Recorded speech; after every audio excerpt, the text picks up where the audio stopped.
100 000 personnes meurent chaque année de la drogue du zombie aux USA. Le prix de l'interprétation féminine du festival de crade donné à un transgenre, c'est à se demander si l'occidental n'est pas un peu dégénéré. Une série gauchiste saluée par la presse sur la culpabilisation des policiers blancs est à l'image de cette autoflagellation. Vous êtes sur Tueur en série. Bonjour Charles Mathieu. Salut Arnaud. De quoi parle-t-on ? Aujourd'hui, on va parler de Power, que fait la police, qui est un film documentaire qui est sorti sur Netflix le 17 mai. Ouais, je vous préviens d'ailleurs, c'est affreux. Vraiment affreux. Moi, j'ai pu en voir la moitié, mais franchement, je vous déconseille même d'en voir 5 minutes. Ça vous fera du mal. Alors oui, tout à fait. Qui l'a fait ? C'est Ian Ford qui s'était fait connaître pour Strong Island en 2018. Ouais. Donc, c'est un Afro-Américain transgenre qui est particulièrement intéressé par les questions de racisme aux États-Unis. Et donc qui nous explique le fonctionnement de la police et sa place dans la société en prenant l'exemple de la police américaine.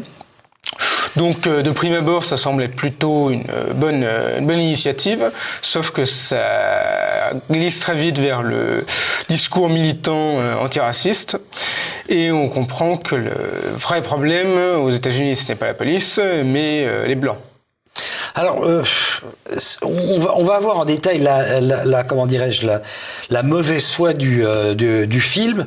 Moi, ce qui m'a le plus marqué, c'est le truc le plus simple, c'est les musiques de films d'horreur. Il y a un budget film d'horreur, de musique de films d'horreur extraordinaire pour dire que la police a des pouvoirs énormes, exorbitants, etc. Et là, on a des musiques et des wash de films d'horreur qui nous plongent dans l'effroi pour appuyer encore plus les mots. Enfin, tout est à l'image de cette espèce de mise en scène. Alors, parlons de la mise en scène. Qu'est-ce que tu as remarqué ? Eh bien déjà, donc c'est un documentaire, c'est avec beaucoup d'images d'archives. Oui. Ça, c'était plutôt une bonne chose. Mais heureusement, elles sont mal imbriquées les unes aux autres. Oui. On passe aussi bien des émeutes de Los Angeles au contexte de la guerre du Vietnam. Donc, on ne comprend pas forcément bien le rapport entre toutes ces images. On a même un peu l'impression que dans la tête du réalisateur, les choses sont un peu confuses parce que, par exemple, il veut dénoncer le budget de la police de proximité et pour illustrer ça, ils mettent la répression de manifestations, ce qui n'a strictement rien à voir. Ils montrent également des images du Vietnam comme absolument sans aucun rapport, en disant que finalement au Vietnam la répression aussi c'était parce que c'était le communisme et qu'on assimile la révolte des Noirs des années 70 finalement à la répression contre le communisme qui est suspect, enfin qui est jugé suspect. C'est à peine dit du bout des lèvres, quoi. C'est vraiment quasiment affirmé. Quoi d'autre encore ? Alors aussi, il fait, comme dans tout bon documentaire, intervenir des chercheurs, des spécialistes.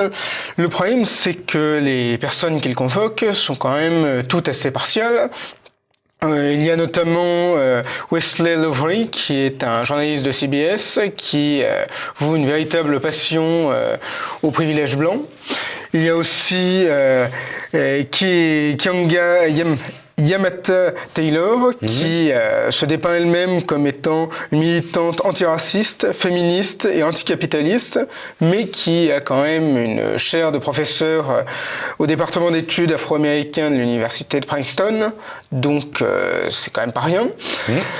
Donc dès lors, on voit que le propos du documentaire est très orienté, contrairement à des réalisations comme celle de Ken Burns, où on essaye de confronter les différentes visions, et ensuite au spectateur de se faire sa propre idée du sujet.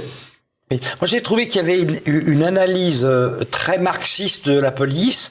Elle a été présentée comme un instrument du pouvoir des riches pour protéger les riches et maintenir les pauvres à l'état de pauvres. Est-ce que c'est faux, à ton avis ?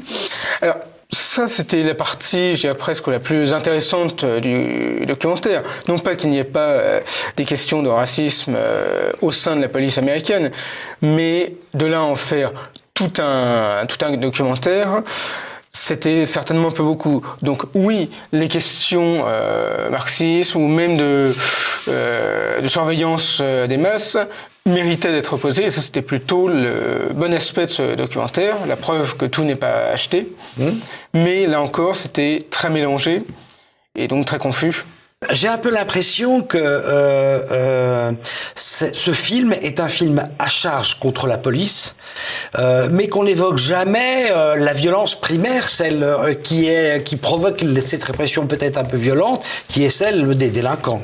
Effectivement, on ne parle pas du tout du taux de criminalité dans la population, quelle qu'elle soit, puisque aux États-Unis, il y a les statistiques ethniques qui permettent de renseigner plus sûrement les taux de délinquance.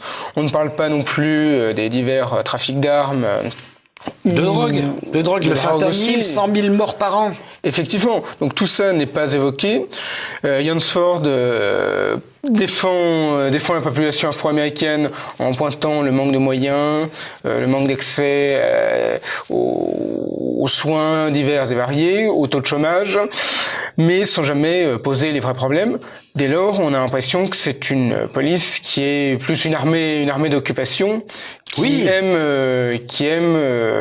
prend un malin plaisir à s'attaquer à une population en particulier, puisqu'il n'est jamais question de violence contre d'autres populations à l'heure actuelle que les Afro-Américains. Oui. Donc, et évidemment en s'appuyant à chaque fois sur des affaires comme celle de Trayvon Martin ou plus récemment de George Floyd. Oui. Ils établissent quand même un parallèle historique avec la ségrégation dont ont été victimes les Indiens. Oui. En expliquant d'ailleurs l'une des origines de la police contemporaine du fait de la surveillance des Indiens dans les réserves. Mais ça ne va pas tellement au-delà de ça. Alors il y a un point qui est important, qui sur le budget de la police, il passe en revue tous les présidents de la République, et chaque président demande une augmentation des budgets. On voit même Obama qui ne lave pas assez Black Power, je ne parle même pas de Joe Biden. Donc grosso modo, même démocrate ou républicain, le budget de la police a toujours été en augmentation aux États-Unis. Je pense que c'est pas un hasard. Moi, ce qui m'intéresse, c'est aussi une deuxième chose, c'est je pense que effectivement la violence fait partie de l'histoire américaine, que l'Amérique est le pays de la guerre.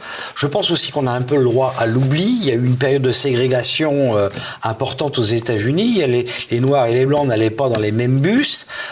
Et ce qui m'intéresse moi, c'est de voir à quel point les Américains comment dirais-je, exigent une probité démocratique qu'ils n'appliquent pas ou qu'ils n'ont pas appliquée pour eux-mêmes. Effectivement, et pour se dédouaner, ils exportent leurs problèmes dans d'autres pays d'Occident, à commencer par la France.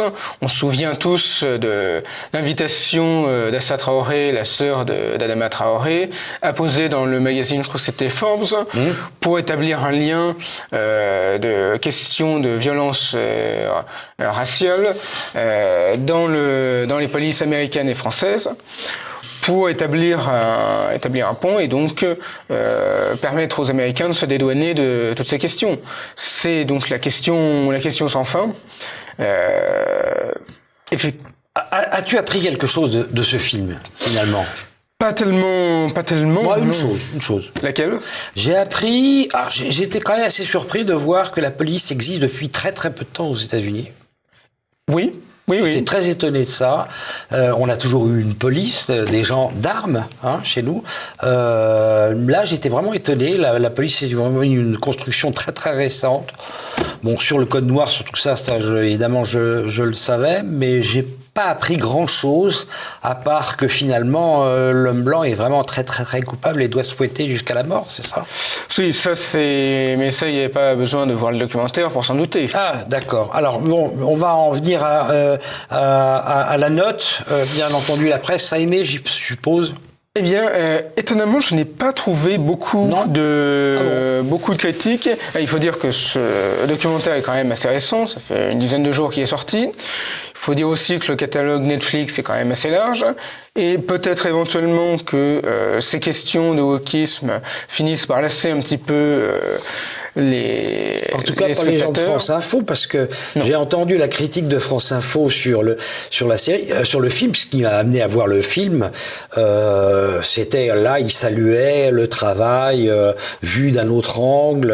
Enfin, il ne tarissait pas d'éloges. Hein. Oui. Bon, alors, ta note? Ma note 2. 2 oui, 2 sur 10, bien évidemment. 2 sur 10, oui. Puisque c'est tout à fait subjectif.